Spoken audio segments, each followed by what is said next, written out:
Hi everybody, my name is Alan. On behalf of the crew, I'd like to welcome you to another edition of Bridging Heaven and Earth. You know, I mean, we've talked about this before so many times, and we've done the show for, you know, on Earth time a long time now, and we've talked about, in a way, the trials and tribulations of this life. In this particular week, and as we said before, could you pick the week out where there was a suicide bombing in Jerusalem, where there was a retaliatory strike in Palestinian territory, where there was drought, where there was famine, where there was wars, where there was terrorism, where there's in Iraq and in Afghanistan and Africa and Liberia. I mean, Jesus, it's whacked and never ending in a way. And we all have those things, and then you get it. That's a personal thing for a lot of people in the army, people in these countries, people who are having hunger and starvation and droughts and all those things. And then for like the bridging family, in a way, the interesting, or the bringing it all home part. I mean, since we did the last show, which was a couple of weeks ago, the last live show, someone who was, in a sense, died before her time. She was 26 years old, and she was one of the purest beings that we knew. I mean, she's still, to this day, her name is Abigail, and she's probably been on the show more than anyone else. She was a singer-songwriter. She started when we started the show, and she was 16 or 17.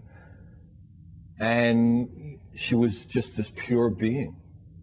And in a way, too pure and too innocent and too naive for the trauma of this world, with all the things that I talked about. It was just, in a way, too much for her. And in the bridging family, that's, I guess, spans from, well, you saw the little boy, I mean, I guess he's around 10 now or something, to 80 or 90, some people in New York who help us with the show. And in the last year, 3 people out of that family have transitioned, have left this earth. And what does that mean? I mean, it means that, in a way, and they were from the ages of 26 to 60, approximately. So it's really, in a way, it's hard to say. Do any of us know when our last breath is coming? I mean, for all of us, we're here today and gone tomorrow. It's just which day. So how are we going to use those days and take those days and be in those days and be in that love? And isn't that what we want, is to feel love and share it, to not feel separate from ourselves, our earth, all the incredible things on this earth, all the incredible beings on this earth? So how can we, living this life with all the things that happen, all the traumas, all the personal losses that happen, how can we do that? By knowing that internal connection, by knowing that God. Not the separate God of all the different religions, but that true God from which all the religions started. A God that doesn't have a country. A God that doesn't have a religion. A God that doesn't have a color or an ethnicity or a height or a weight or a sexual preference. That thing that is what we all are. And again, that's what Bridging Heaven and Earth is about, to help us come in touch with that thing over and over and over and over again. And that's why all the guests come to share their love. And again tonight, that's why we're doing the show, and that's why Phillip Mountrose has come to share his love and his gifts and his wisdom with us all. He's a spiritual teacher, he's a healer, he's the co-director of the Awakenings Institute, he's the author of a number of extraordinary books. One is Getting Through to Your Soul. Another is Getting Through to Your Emotions with EFT, which is emotional freedom techniques. And his life is dedicated to feeling love and sharing it. I mean, he's starting a Hypnosis Institute. He has another one, and he's starting a second one. And we're just honored to have Phillip here with us. And because of Abigail's death, I mean, another thing we're planning on doing for the 3 people is, in an upcoming show, have a memorial where we talk about all these things, where we talk about how we want to share that love today. We want to be in that love today. None of us have a guarantee of tomorrow. There's not a guarantee of this earth having a tomorrow. So let's be in the love now. So we have 2 incredible songs that Abigail sang on the show in the past, To the Highest Thrones and the Lighter I Am, and we're going to show those, and you'll see what I mean by her incredible talent and beauty and purity. So let's do a short meditation, then we'll come on with the first Abigail song, and then Phillip will be with us, and it's another opportunity. So please join me, and let's be in that love from now on as best we can, from now on and now on and now on and now on. So short meditation, please.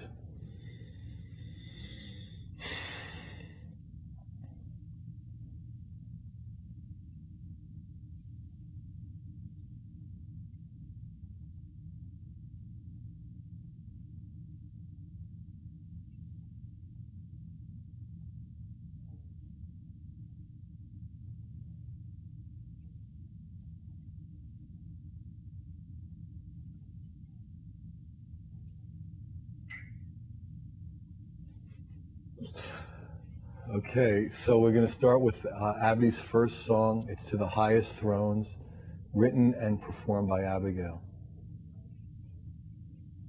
Hi. Remember me? I haven't been around for a while in Santa Barbara, but I've been with you in spirit, I think. I've been in the woods playing songs and playing with myself in spirit. And I'm here to play tonight for you what I've written in the woods. So this is called To the Highest Thrones.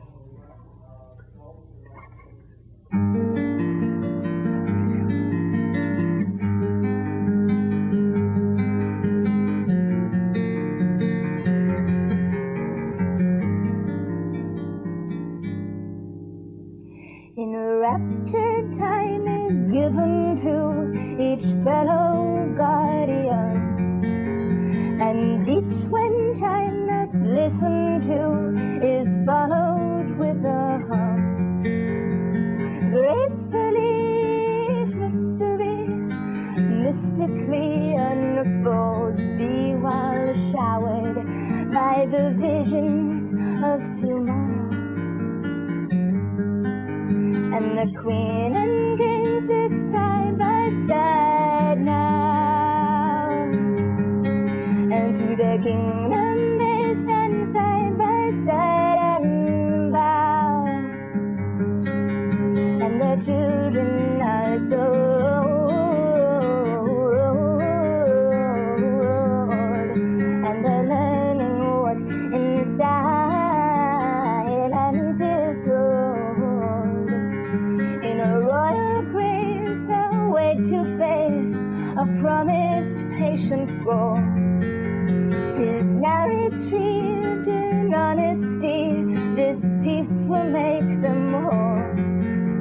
Now given to them shining gold, a chalice made of choice, and they drink to thirst in freedom's arms, acknowledging each voice.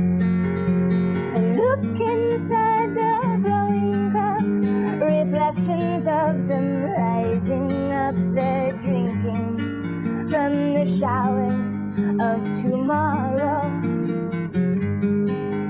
And the queen and king sit side by side now, and to the kingdom they stand side by side and bow.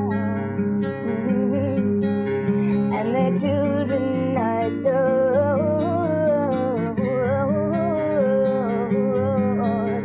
and they're learning what's inside silence is told. And the empress and the emperor are greeted in their hearts. They know this is the time to be embodied in this part. Taking off their velvet robes, they stand in nothing but 2 rows instead to the visions of today.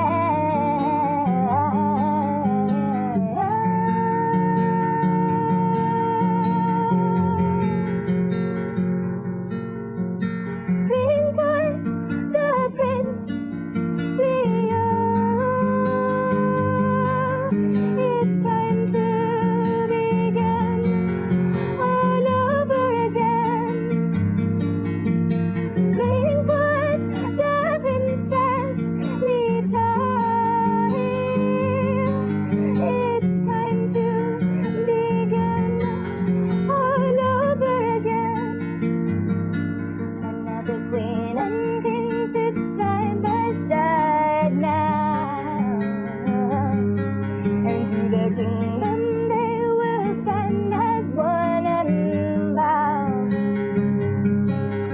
before the next one sticks the throne. As they're finding what's inside, and is known, and the children are so.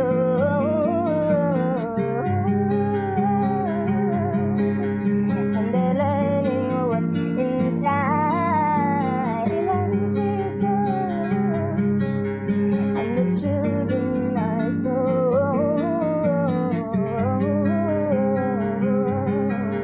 And the children are so.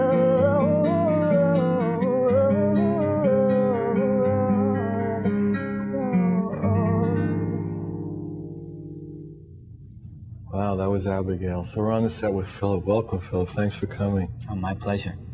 So you've written books about like getting through to your emotions, getting through to your soul. First of all, how would you define soul for people who, or just, everybody has different ways. So why don't you define Well, the way we understand it is the soul is something that carries on past this physical life or physical incarnation. And it's here with us now. We often see it as connected with the heart area, and there's that sense of the heart and soul. So the soul is what guides you and connects you as an intermediary between here, living on earth, and there, meaning heaven. That's the theme of the show, the spiritual, eternal world. And that higher dimension of ourselves we call the higher self.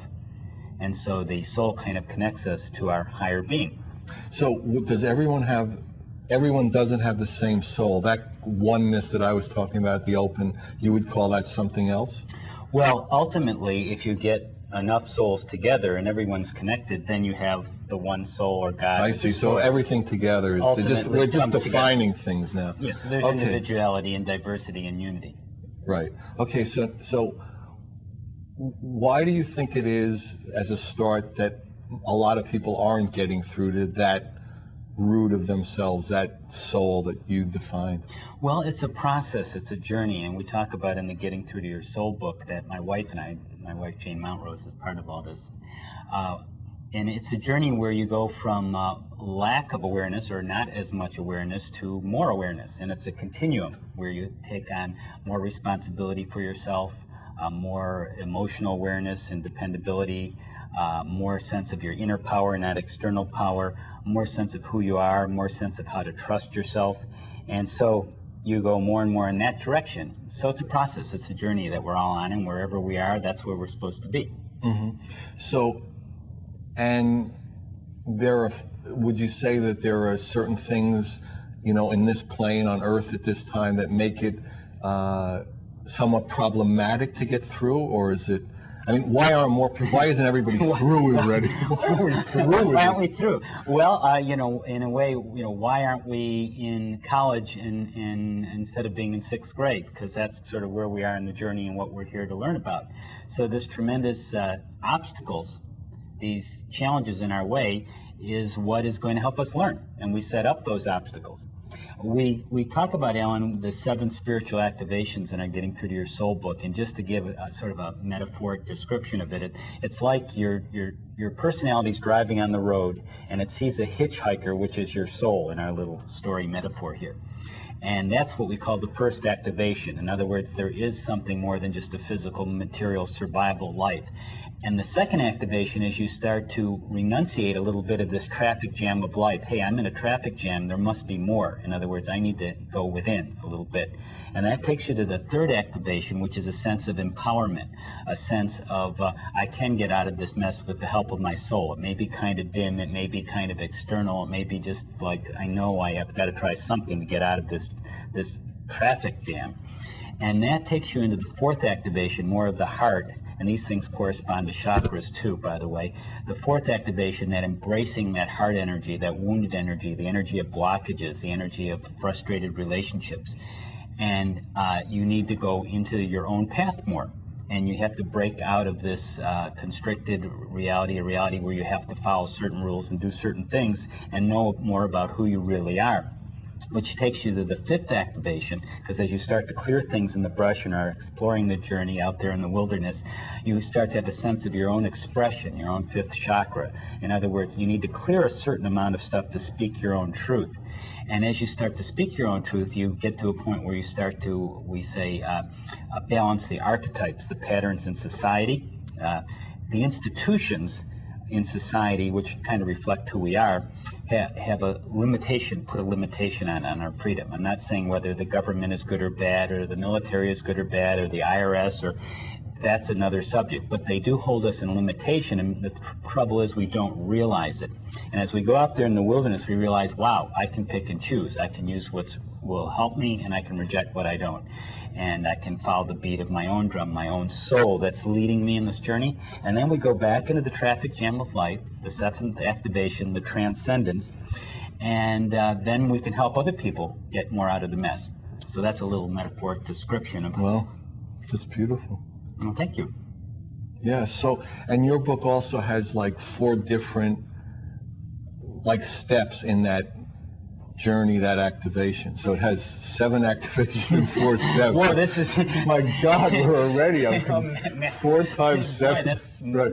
But why don't you talk about those? I think we can get into those a little more, the 4 different... the steps. The 4 keys to living your true or divine purpose. Right. Okay, so step 1 is understanding your soul, having a sense that you do have a soul. Yes. And how? Okay. Yes, you do have a soul. Don't right. worry. Everyone has a soul. We're okay in that. And second is connecting with your soul. So how would somebody watching the show who's not as familiar, like say as you with these topics, how would they understand they have a soul? What would be their method? Okay. They're not, I just heard the definition 5 minutes ago. Mm-hmm. It seems right to me. I know that there's something more than my material world. How do I understand that? Well, I think most people recognize those higher moments, those moments that create memory, a beautiful sunset, something beautiful, aesthetic, uplifting art, uplifting music, times of beauty and nature. Those are very soulful moments. You feel you're there. You feel I'm here. And times of tragedy, when tragic things happen, you're very aware of yourself and your relationship to things. So those are moments when your soul is very active.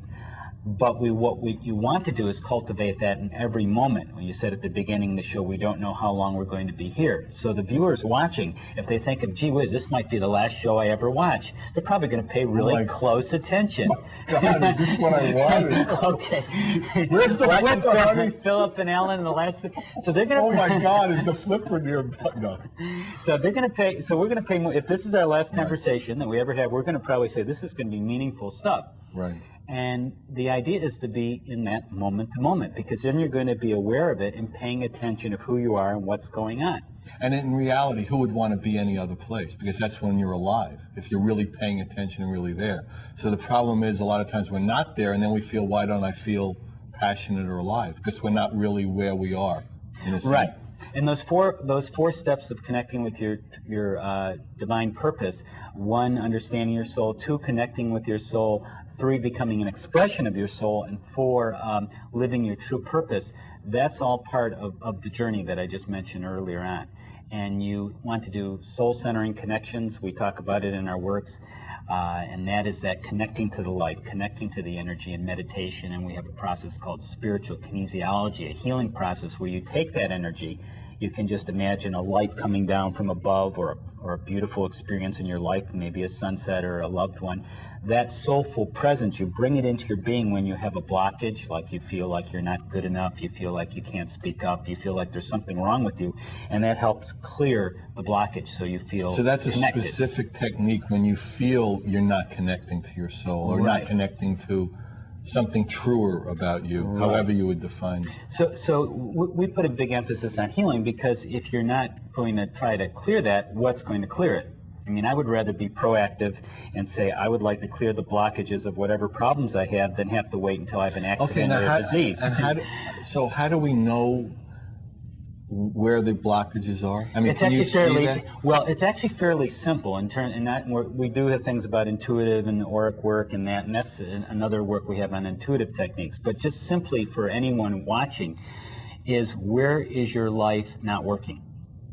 And not working is defined as where's there a know. charge? They won't know the specifics, but they know every time I talk to my husband about such and such, I get angry, or I'm really frustrated about this, or this is extremely stressful to me. My life doesn't work there. So that doesn't mean there's not something going on externally that's a problem, but there's something in you that's blocking your sense of clarity on it and needs healing.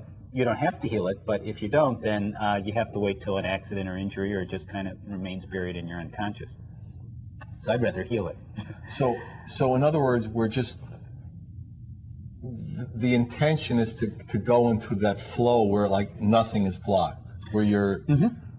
So you have to clear the blockage. So if there's something in your way, in other words, let's say my blockage is the color black. You know, there are things about colors, but I'm just using.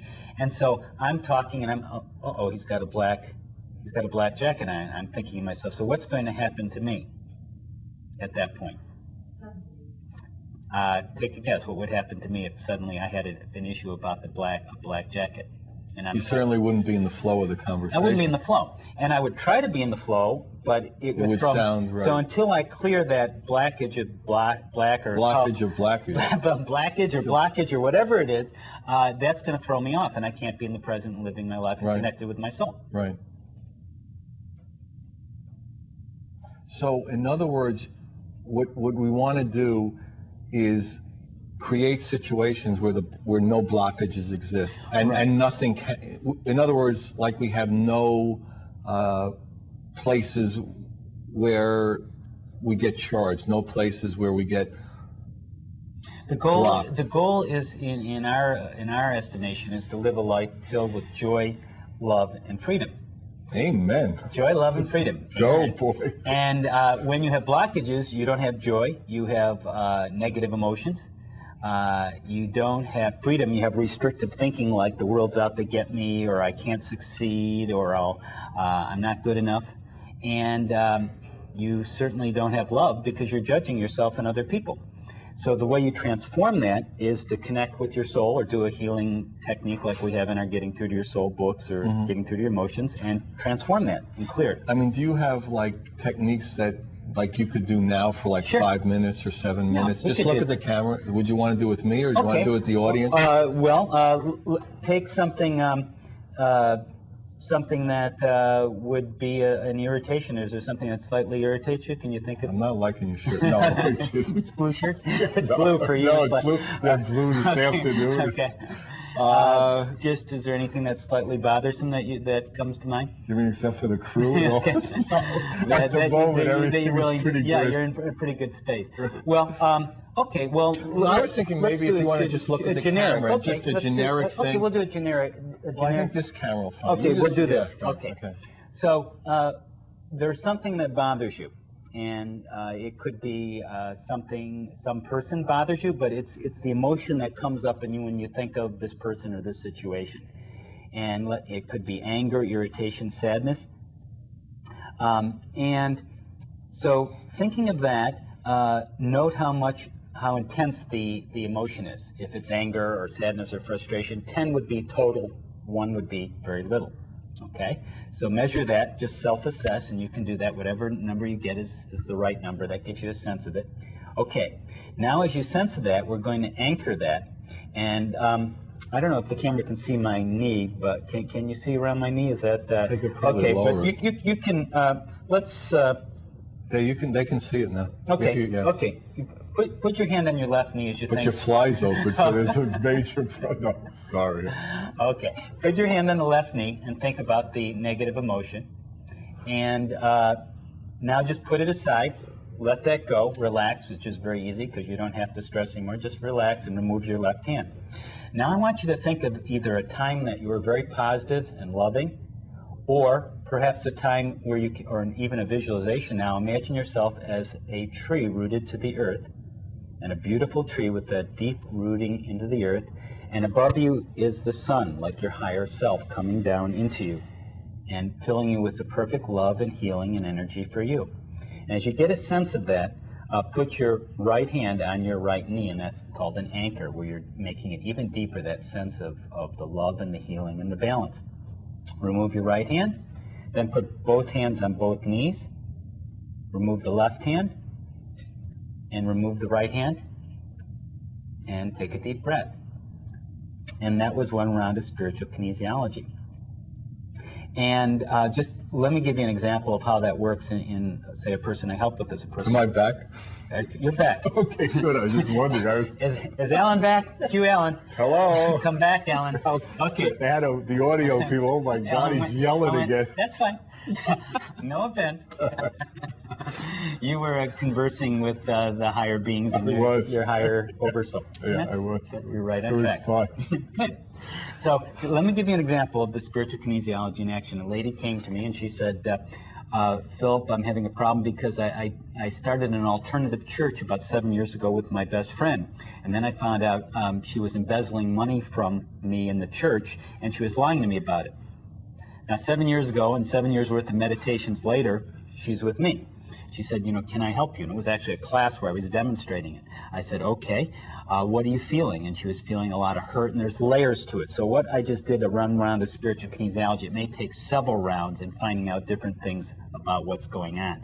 Okay, she was hurt, and as we did one round of spiritual kinesiology, she felt better, and she started knowing she felt a lot of betrayal. What a surprise. What do you know? She felt Who would have guessed that a good friend was stealing from you in your church and you feel slightly betrayed? Yeah. So 7 years later, and the point of the story is after who knows how many dozens or hundreds of meditations, so she still had this intense blockage still. It's amazing, isn't it? How we hold on to right.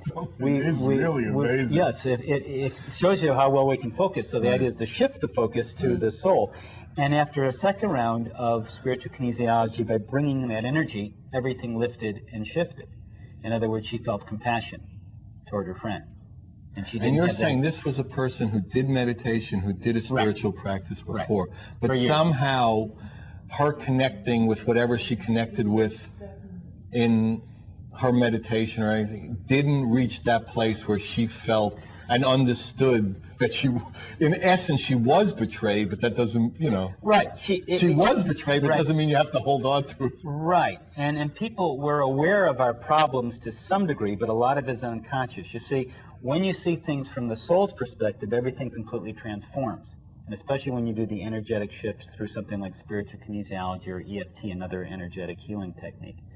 Because you need a tool or an access to get there. That's why a lot of people will do certain things, even like meditation or go to church, and it can be a wonderful experience, but their blockages don't shift. They still stay with it. I mean, I've heard different, we've had, a lot of guests on the show, and like some people would say that meditation can be a cleansing thing, Yes, and bust through the blockages. Can. And so you're saying that sometimes it does and sometimes it doesn't. Right, because of the conscious soul connection and doing that little energy work, which looked like nothing was happening, almost a sleight of hand where I'm touching my knees, is you're making a direct connection with this soul's energy and changing your vibration at that point. So it matters whether you touch your knee or whether you touch your shoulder? It doesn't matter where you touch. It doesn't matter. I just touched the knee. You could have touched another part of your body just because it's an easy, convenient place to do it. I see. That's the only reason. I see. But that's not really, it's more the intention almost. It's the tension. The intention or the intention. The intention. The intention is to be aware of the conflict, be aware of the issue, be specific if you can, and anchor that, the negative part, and then bring in the soul to transform it, because the soul will transform the darkness into light. So it's almost like shining the light on the darkness. Exactly. Before you finish that sentence, that's what came to my mind. Yeah, that's interesting. So now, if I, for instance, imagine if I just told this lady, I said, I told her what she found out herself. Imagine if I said, be compassionate. I mean, she'd probably look at me and say, yeah, sure, Everybody knows that. How do I do it? Right, I hate this betrayer. Right. But she found that from within. Right. And then it's real for that person. Remember, the answers are within? Now, that used to get me really upset. Hey, the answers are within. Yeah, they're within. I can't find it. What's wrong with me? Well, this process will teach you how to find the answers within. And then the information that you receive will become your own. Right. And that's what you want. You don't want it, and you want to learn the technique so they don't have to keep coming to your seminar. Not that it's a bad idea, but that they carry that with them. They carry that knowledge, that tool, that technique with them. Right. And so it's part of their life now. It's part of their life. Tools to learn and grow. And we write about a lot of this in our books, and we have a email newsletter called Soul News at our website at why don't you, it's www.gettingthru.org. That's getting THRU.org.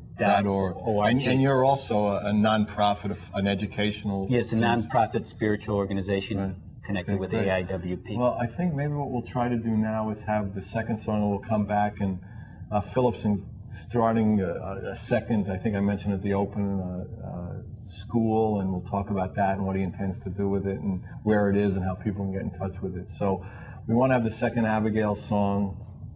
You know, I just love her, and I certainly wish her the best, and in a way she's in a place that she's more suited for at the moment. So it's The Lighter I Am, written and performed by Abigail. The Lighter I Am. Just got back from Yosemite the other week. It was so beautiful. I recommend going there. Staying there as long as possible. Not leaving until they cry you out like they did with me. It was so beautiful. Anyway, this is called The Lighter I Am. Lighter.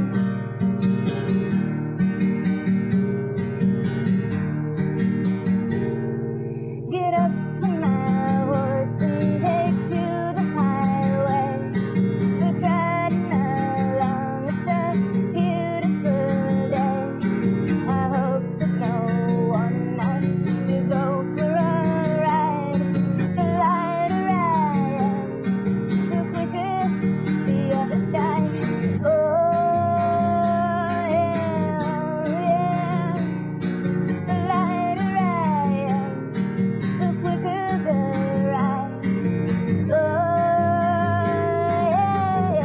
yeah, the lighter I am.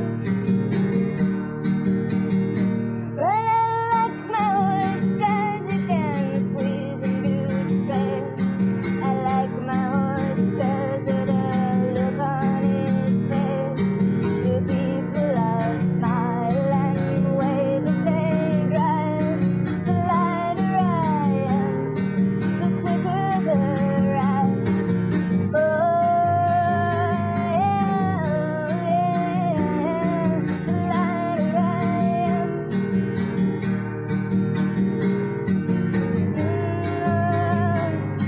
lighter I am. The lighter I am.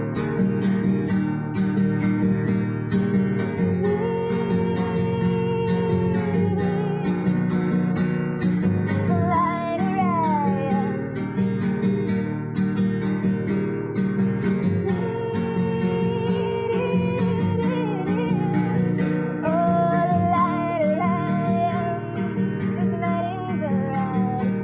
My horse is so good it could never complain. So I know he'd rather be on my plane. The people jump back as I steer to my brain. The lighter I am, the quicker I'm sane. Oh yeah, the lighter I am. The lighter I am, oh the quicker I am. The lighter I am, the lighter and I am.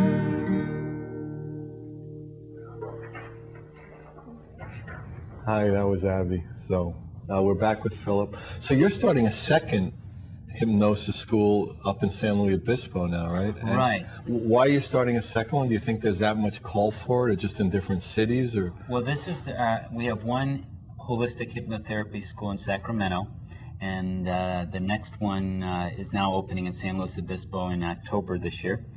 And we just find it a wonderful way for people to learn about themselves, to have personal and spiritual growth, and if they want to, enhance or build a holistic practice.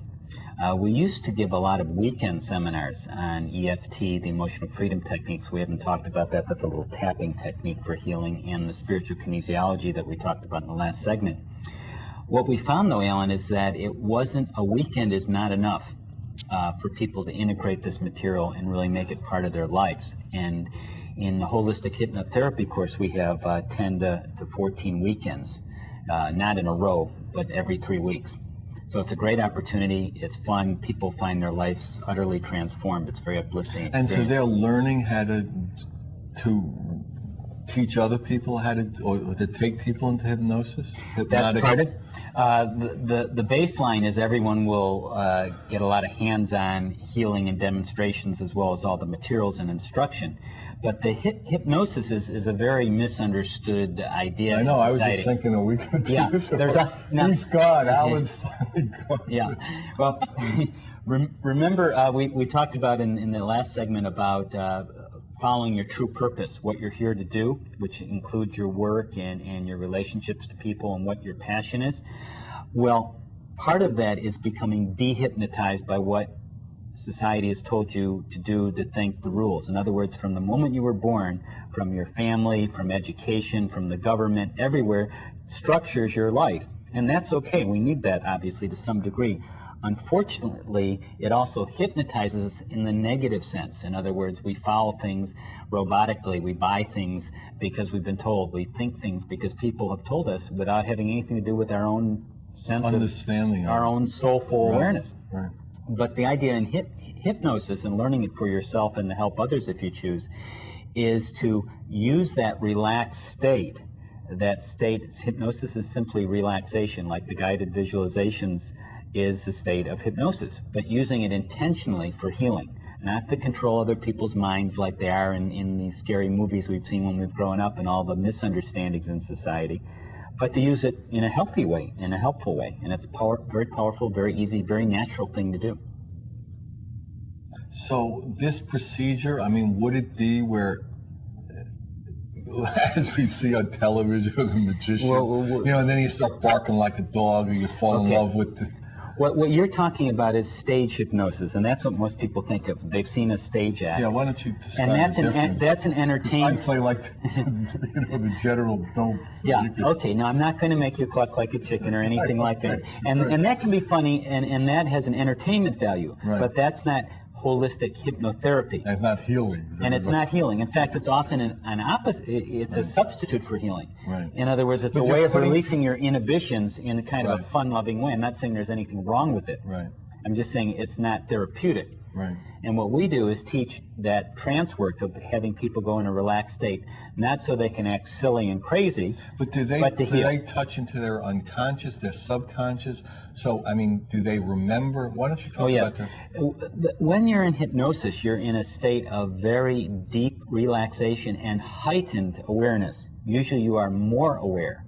In other words... And more in remembrance. So when you're out of the hypnotic state, the next day you remember what went on. Absolutely. You remember it vividly. In fact, when I tell my clients, people come to me in person, I say, well, if you're in hypnosis, what's going to happen is you're going to relax, you're going to close your eyes, you'll go into a relaxed state, and there's different levels of trance, and you go as deep as you need to go.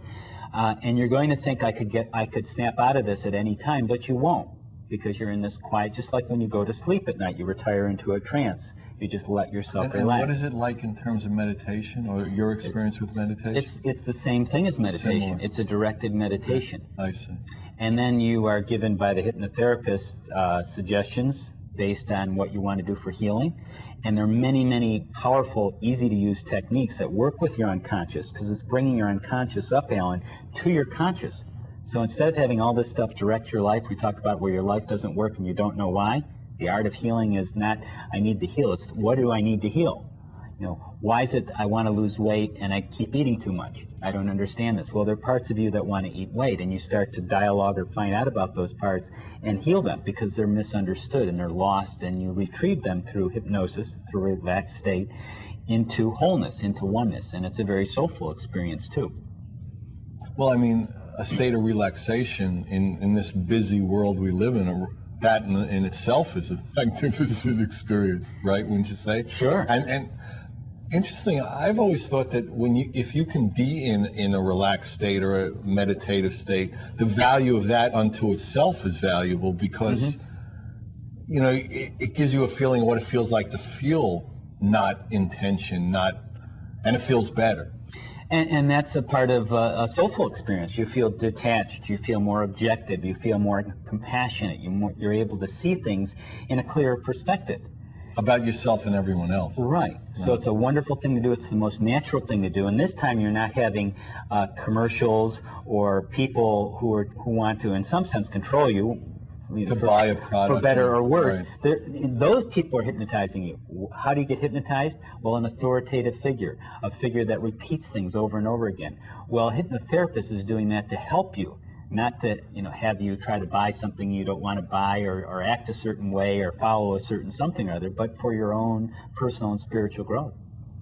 And so, and this process does it always need a counselor, or is this technique another technique where you can almost put yourself in a meditative or hypnotic or a relaxed state yourself? Oh, you can, and you do all the time. As you said, going into meditation is very similar. If you're actually doing a meditation where you have something you're contemplating, it is pretty much the same thing as hypnosis. But here it's being guided. It's being guided. It's being guided and structured. Now, we've had different guests on who, through certain tools that they've learned or techniques, they can see or feel or know.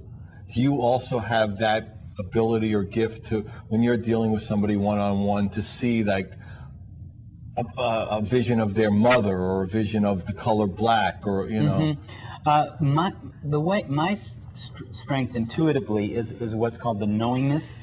The four different ways people intuitively, there are four intuitive senses, the higher senses, and as you get more connected with your soul, your intuition naturally grows, but it's a whole structure and a language in itself.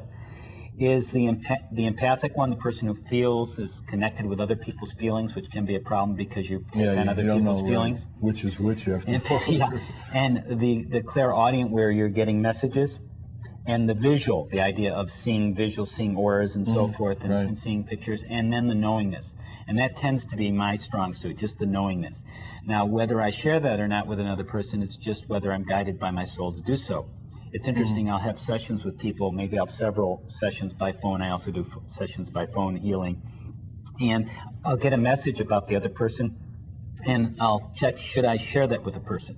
Because a person can be very psychic, but that doesn't mean you should share everything. Right. In other words, do you share everything you think about with someone? Hopefully not. Oh my God. Well, the same thing with psychic. The thought of that is so scary. Oh my God. That'll send a ripple through you. Oh my God. But the same thing can be through about intuitive things. So you want to check in with your soul. Is it discreet? Is it appropriate at that moment? Is it right? And I remember one time I got a message, no, don't, even though this is true. And then 3 sessions later, it's appropriate at I that just moment. said, right, and the person says, yes, thanks so much. That was just the right thing to say. And if you trust that, it grows, both your intuition and your soulful following the guidance of your soul. Right. So, I mean, as you in particular, as you're doing this and as you're involved in this, you too are coming more in contact with that, and more in contact with that inner knowing of when to hold and when to fold, and when to say, when not to say, when to start the school, when to fold the school, when to... Right. So you're more moving the way I describe it, with the wind in your sails. Yeah.